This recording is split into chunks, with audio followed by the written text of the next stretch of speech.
Saudara-saudari yang dikasihi Tuhan, salam jumpa lagi dalam Inspirasi Rohani edisi hari ini, Rabu 27 April 2022, pekan kedua Paskah.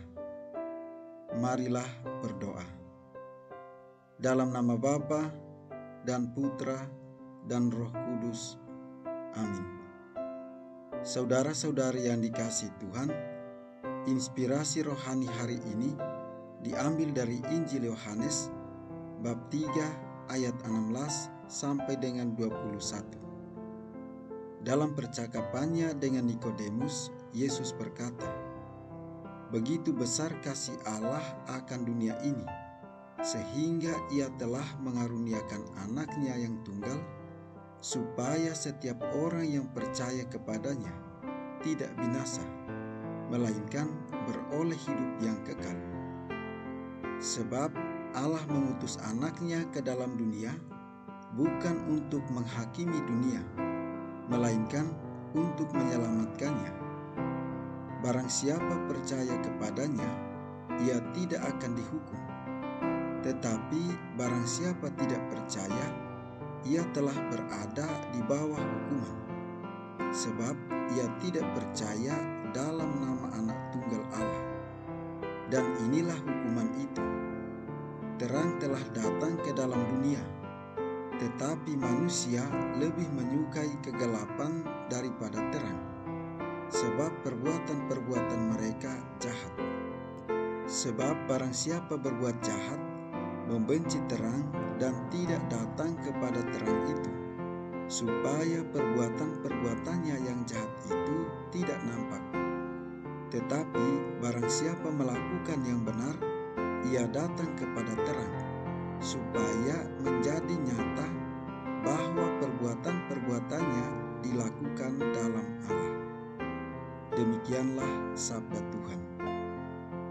Saudara-saudari yang dikasihi Tuhan, orang tua tidak akan pernah memberikan sesuatu yang buruk untuk anaknya. Pada usia anak-anak, seringkali kita menyaksikan orang tua memberi yang terbaik. Perbuatan kasih yang dilakukan oleh mereka merupakan suatu bentuk pengorbanan yang didasari oleh cinta. Namun saat itu, kita belum mampu menyadari sepenuhnya akan kasih tulus yang mereka berikan. Lebih dari itu, kasih itu terus-menerus mengalir. Saudara-saudara yang dikasihi Tuhan, bacaan hari ini mengajak kita untuk menyadari kasih Allah dengan kasih kepada sesama. Sadarkah kita bahwa kita dikasihi oleh Allah? Kita tak perlu mencari hal yang menghebohkan. Yang istimewa hanya untuk mencari kasih Allah itu dapat kita alami. Kasih Allah itu kita alami setiap hari dalam peristiwa-peristiwa sederhana. Kasih-Nya tidak pernah berubah dari dulu, kemarin, sekarang, dan yang akan datang. Sejenak kita perlu mencari waktu untuk duduk diam, hening dan tenang. Paling tidak 5 menit saja untuk merenungkan kasih Allah yang telah kita alami setiap hari. Hidup kita itu tidak hanya sekali. Apa gunanya segala perbuatan baik yang kita lakukan selama di dunia ini bila hidup hanya sekali? Karena begitu besar kasih Allah akan dunia ini, sehingga Ia telah mengaruniakan anaknya yang tunggal, supaya setiap orang yang percaya kepadanya tidak binasa, melainkan beroleh hidup yang kekal. Kasih Allah nyata melalui kehadiran Kristus sebagai manusia di dunia ini. Ia hadir sebagai terang yang menuntun kita kepada sukacita bersama Allah Bapa. Saudara-saudari yang dikasihi Tuhan, kita diberi kebebasan penuh untuk mencintai Allah. Namun terkadang doa dosa yang menarik hati itu menyeret kita kepada sebuah kegelapan. Terang yang diberikan oleh Yesus kita tolak. Lebih dari itu, karena cintanya yang besar kepada manusia, Ia tetap memberi kasih itu kepada manusia. Kita dimampukan oleh Allah untuk lepas dari kuasa kegelapan atas bimbingan Roh Kudus. Oleh karena itu, Santo Paulus mengajak kita untuk jangan sekali-kali bermegah dengan yang kita miliki, karena itu semua adalah sebuah pemberian dari Allah.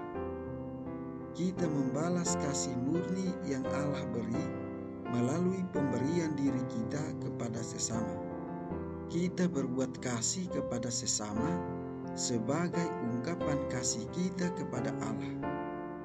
Memang Ia tidak menuntut kita untuk mengembalikan kasih yang Ia beri. Allah menghendaki supaya kita melakukan pemulihan dengan wujud pemberian diri bagi sesama.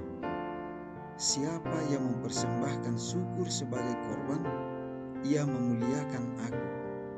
Siapa yang jujur jalannya, keselamatan yang dari Allah akan kuperlihatkan kepadanya. Saudara-saudari yang dikasihi Tuhan, pemberian diri dapat diwujud nyatakan melalui pelaksanaan tugas yang kita emban sehari-hari dengan penuh semangat dan mengucap terima kasih kepada sesama yang berbuat baik kepada kita. Selain itu, kita dapat menolong sesama yang kita jumpai sehari-hari. Marilah berdoa. Allah Bapa Pencipta manusia, tiap tahun kami memperingati misteri kudus yang memulihkan martabat manusia dan memberikan harapan akan kebangkitan. Dengan rendah hati kami mohon, semoga misteri Paskah yang kini kami rayakan dalam iman, kelak kami rayakan dalam cinta kasih abadi. Dengan pengantaran Yesus Kristus Putramu Tuhan kami, yang bersama dengan Dikau dalam persatuan dengan Roh Kudus, hidup dan berkuasa Allah sepanjang segala masa.